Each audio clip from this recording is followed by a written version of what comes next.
வேப்ப மரத்தின் மகத்துவம். உலகில் பல நாடுகள் வேப்பமரம் தங்கள் மண்ணில் வளராதா என்று ஏங்குகின்றனர். இதன் தாவரவியல் பெயர் அசாதிராக்சதா இண்டிகா.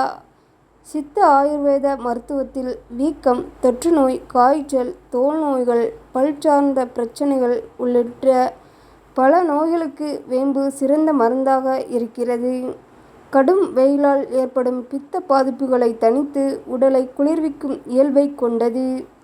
வெயில் காலத்தில் வேனல், கொப்புளங்கள், அம்மை கட்டிகள் வராமல் இருக்க வேப்பிலை குளியல் அருமருந்தாக இருக்கிறது.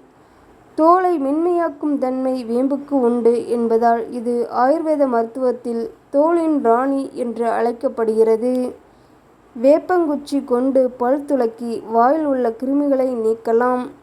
வேம்பில் உள்ள தாவர வேதிக்கூறுகளான நிம்பிடின், நிம்பின், நிம்போலைடு, அசாடிராக்டின், காலிக் அமிலம், எபிடோசின், கேட்டசின் மற்றும் மார்கலோன் ஆகியவை மனித வாயில் உள்ள கிருமிகளை முற்றிலும் ஒழிக்கும் திறன் கொண்டவை.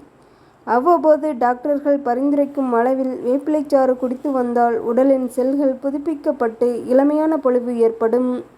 சில வாரங்களுக்கு காலையில் வேப்பங்கொழுந்தை மென்று சாப்பிடுவது இரத்த சர்க்கரை உயர்வை கட்டுப்படுத்த உதவும் என்று ஆய்வுகள் கூறுகின்றன.